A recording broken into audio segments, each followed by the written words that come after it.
name is Hannah Wimer, and today I'm going to be discussing my 2020 Capstone project for the Kellogg Honors College. This project was also done in conjunction with my senior thesis project for the Political Science Department, done under the mentorship of Dr. Chatterjee. My thesis examines the link between the opposition of national anthem kneeling and the opposition of flag desecration, something that has been brought into the spotlight in the United States during the past few months. I decided to use this topic as the focus of my thesis last year when I completed a project about flag burning and its protection by the First Amendment, clarified by the 1989 Supreme Court case of Texas versus Johnson.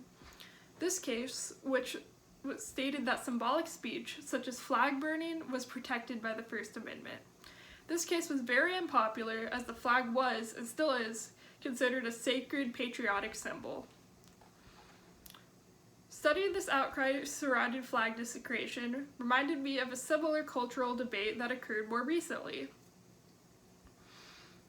which is the issue of many professional athletes, specifically those in the NFL, kneeling during the national anthem to protest police brutality against Black Americans. As the national anthem with the display of flag and military is also an important patriotic symbol for many Americans, there was a public outcry against many players who participated, most notably Colin Kaepernick. I became interested in seeing if there was a connection between the people who opposed the flag burning and those who opposed kneeling, due to their similar nature regarding symbolic speech. For my literature review, I found countless articles explaining the civil religion of the U.S. and the sacredness of the flag and the national anthem. I also saw polls breaking down public opinions on the two groups, with varying levels of approval based on the demographics. However, I could not find polls or research examining the two groups together, so I decided to create my own survey. For my survey, I asked random Cal Poly Pomona students a variety of questions that gave me information on their demographics, such as age, gender, religion, and political ideology. For my two dependent variables, I asked if they supported a ban on flag desecration and national anthem kneeling. Due to restrictions due to the current COVID-19 outbreak, I was only able to gather 49 responses. If campus hadn't been closed, I would have preferred to gather more to get a more accurate sample. The first variable I tested for my hypothesis was race, and its relationship with both those who supported banning national anthem kneeling and American flag desecration. Out of my 49 responses, only 5 labeled themselves as African American. Of those 5 responses, all 5 responded that they did not support banning kneeling during the national anthem, which is what I had anticipated. I also examined the white respondents' opinions on banning kneeling during the national anthem. Out of the 10 white responses, 9 were opposed to a ban and 1 was in favor.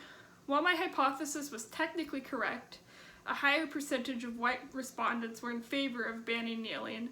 A vast majority of whites were still opposed to a ban. The question of criminalizing American flag desecration, however, was much more controversial throughout my sample size. Out of the 47 responses to the question, 28 were opposed to its criminalization and 19 were in favor. While a majority of the respondents were still in favor of protecting symbolic speech rights, the decision was not as decisively popular, as there was an almost exact 60-40 divide between those who were in favor and those who were opposed. Like the results on national anthem kneeling, the response on American flag criminalization was contrary to my hypothesis, as I had predicted that a majority of respondents would be in favor of banning American flag desecration, due to its popularity in national polls.